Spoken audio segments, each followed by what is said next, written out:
అదే RTV app వార్తల్ని క్షణాల్లో చదివే అవకాశం ఉంటుంది. ఒక న్యూస్ పేపర్, ఒక టెలివిజన్ ఛానల్ మీ చేతుల్లో ఎప్పుడూ ఉంటాయి. విపత్తులు సంభవించేటప్పుడు మొట్టమొదటిగా గుర్తొచ్చేది ఎన్డీఆర్ఎఫ్, ఎస్టీఆర్ఎఫ్. గతంలో ఎన్డీఆర్ఎఫ్ సేవలు చిక్కోలు జిల్లా వాసులకు ఎంతగా దోహదపడ్డాయి. కాకపోతే రాష్ట్ర ప్రభుత్వం కూడా ఎస్టీఆర్ఎఫ్ ఫోర్స్ను తయారు చేసుకొని కెలామిటీ వచ్చినప్పుడు ఎట్టి పరిస్థితుల్లో ప్రజలకు ఏ విధంగా రక్షించాలి, అదేవిధంగా ఆ సేవలను వినియోగించుకునేందుకు ఆ సిబ్బందికి ఎటువంటి శిక్షణ ఇస్తారనే విషయం ప్రస్తుతం మనం చూసుకోవచ్చు.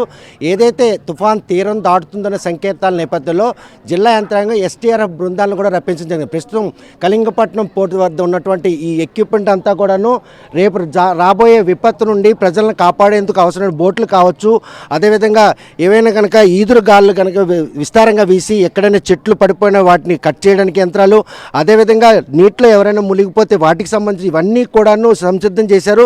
ప్రస్తుతం ఒక ఎస్టీఆర్ఎఫ్ బృందం మాత్రం ఇక్కడ చేరుకోవడం జరిగింది. ఇప్పటికే అది బలహీనపడి ఎక్కడ తీరం దాటుతుందో అన్న విషయం కూడా ఐఎండీకి అంతుచెక్కిన ఈ తరుణంలో ప్రస్తుతం మాత్రం జిల్లా ప్రజలను అప్రమత్తం చేయడంతో పాటు వస్తున్నటువంటి ఈ పెను ముప్పు నుండి జిల్లా ప్రజలను కాపాడేందుకు చేస్తున్నటువంటి ప్రయత్నం ఈరోజు మనకు స్పష్టంగా కనిపిస్తుంది. ఎస్టీఆర్ఎఫ్, ఎన్డీఆర్ఎఫ్ సేవలు మాత్రం శ్రీకాకుళం జిల్లాలో గత తిత్లీ కావచ్చు, హుదూద్ ఇటువంటి విపత్తులు వచ్చినప్పుడు వారి సేవలు మాత్రం అమోఘంగా కొనియాడాలి. ఎందుకంటే గతంలో కూడా చాలామంది ప్రాణాలను కాపాడడంతో పాటు వారికి ఏదైతే బాహ్య ప్రపంచం తెలిపోయినటువంటి సంబంధాలను కూడాను ఈరోజు దగ్గర చేసేటటువంటి పరిణామాలు వారికి మాత్రం అటువంటి శిక్షణ ఇస్తారో అందులో భాగంగానే ఈరోజు వచ్చినటువంటి ఏదైతే ఈ ఎస్టీఆర్ఎఫ్ బృందం నేతృత్వం వస్తున్నటువంటి ఈయన కూడా మనతో ఉన్నారు. అసలు ఈ బృందంలో ఎంతమంది ఉంటారు, ఎటువంటి ఎక్విప్మెంట్తో ఈ రక్షణ చర్యలు చేపడతారు? యాక్చువల్గా మా దగ్గర ఉన్నటువంటి ఎస్డీఆర్ఎఫ్ టీం మొత్తం 90 మెంబర్స్ అండి. అందులో 90 మెంబర్స్లో ఒక టీము శ్రీకాకుళం రావడం జరిగింది. 45 మెంబర్స్ శ్రీకాకుళం రావడం జరిగింది.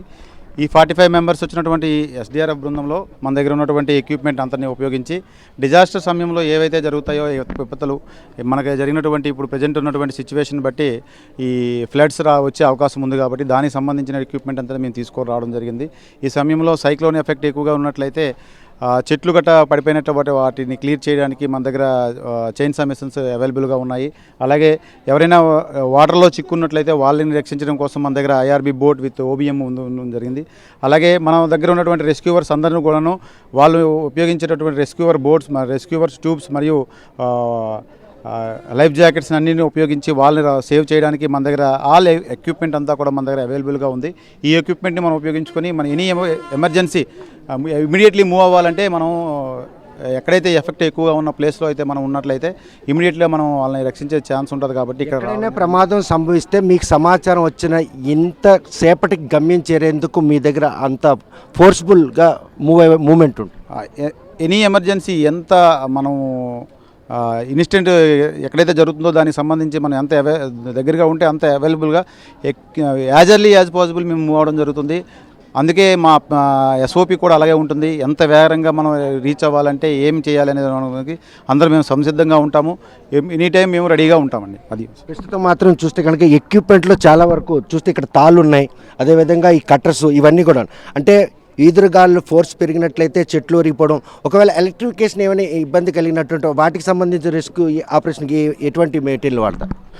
మనకి చెట్లు రోడ్లు కానీ ఒకవేళ బ్లాక్ అయిపోయినట్లయితే మన దగ్గర ఉన్నటువంటి చైన్సాలతో వాటిని బ్లాక్ చేయడం జరుగుతుంది. అలాగే ఎలక్ట్రికల్ సంబంధించినట్లయితే మన దగ్గర సిఎస్ఆర్ ఎక్విప్మెంట్లో ఎలక్ట్రికల్ షాక్ వేవ్స్ని గురించి మనకి రక్షించేటటువంటి ఆల్ ఎక్విప్మెంట్ కూడా మనకి ఎదురుగా ఉన్నటువంటి ఎక్విప్మెంట్ మన వెహికల్లో ఉంటుంది.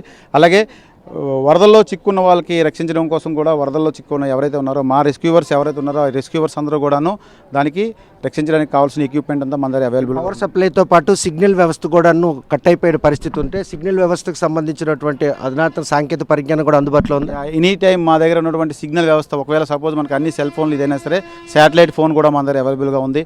మనం ఇక్కడ నుంచి హెడ్ ఆఫీస్కి అలాగే కమాండ్ కంట్రోల్కి మనం అన్ని మన కమ్యూనికేషన్ చేయడానికి కూడా ఎటువంటి ఇబ్బంది లేకుండా మన దగ్గర ఆల్ ఎక్విప్మెంట్ కూడా అవైలబుల్గా ఉంది. విండ్ ఫోర్స్ కనుక ఎక్కువ ఉంటే రక్షిత చర్యలు చేపట్టేందుకు అవకాశం లేనటువంటి పరిణామాలు మీకు ఎదురైతే ఆ క్షణం ఎటువంటి చర్యలు చేపట్టిన సిద్ధం అవుతాయి?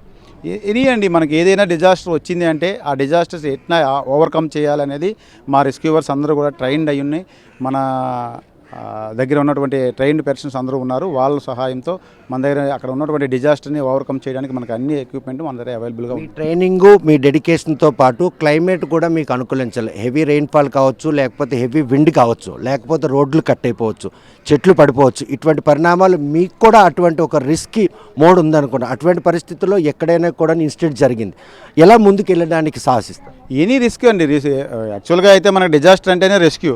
ఆ రిస్క్ అనేది ఎప్పుడూ ఉంటుంది. అది రెస్క్యూ వరకు ఉంటుంది, విక్టిమ్కి కూడా ఉంటుంది. దాన్ని ఓవర్కమ్ చేయడమే మన యొక్క లక్ష్యము.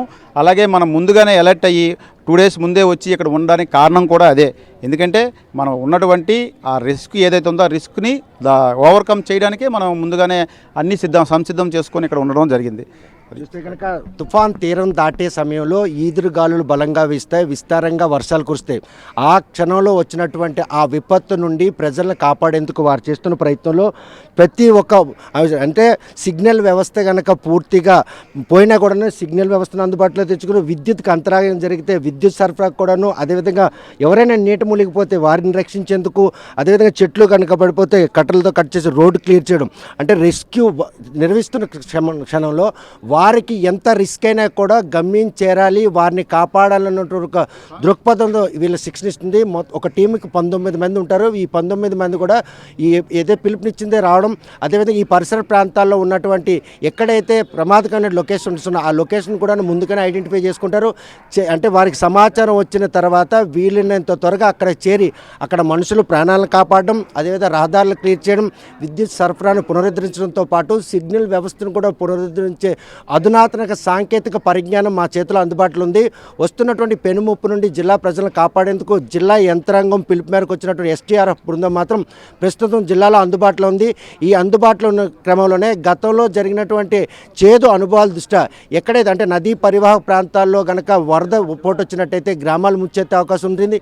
మత్స్యకారు తీర ప్రాంతాల్లో మాత్రం చేపల వేటకు వెళ్ళొద్దని ఆదేశాలు జారీ చేసినప్పుడు కూడాను వేటపై ఉన్నటువంటి ఉత్సుకత ఎవరైనా కనుక లోపలికి చిక్కుకుంటే వారిని కూడాను ప్రాణాలతో రక్షించేందుకు తమ ప్రాణాలను ఫనంగా పెట్టి ఈరోజు రెస్క్యూ టీం మాత్రం రంగం సిద్ధం చేసింది. జిల్లా ఎస్పీ ఆధ్వర్యంలో ఈ రెస్క్యూ టీం మానిటరింగ్ చేస్తుంది. ఎక్కడైనా కనుక కెలామిటీ జరిగింది, అక్కడ అవసరం ఉందనుకుంటే మాత్రం ఉటావుట్న అక్కడ చేరి వారిని మాత్రం కాపాడేందుకు తాము చేస్తున్న ప్రయత్నంలో తమ ప్రాణాలను కూడాను ఫనంగా పెట్టడానికి కూడా సిద్ధంగా ఉందని ఎస్టీఆర్ ప్రెసిడెంట్ చెబుతున్నారు. వీడియో జర్నలిస్ట్ రామకృష్ణతో సత్యం, ఆర్టీవీ శ్రీకాకుళం. మరిన్ని వీడియోస్ కోసం ఛానల్ ని సబ్స్క్రైబ్ చేయండి, లేటెస్ట్ అప్డేట్స్ కోసం వాట్సాప్ ఛానల్ ని ఫాలో చేయండి అండ్ లింక్ డిస్క్రిప్షన్ లో ఉంది.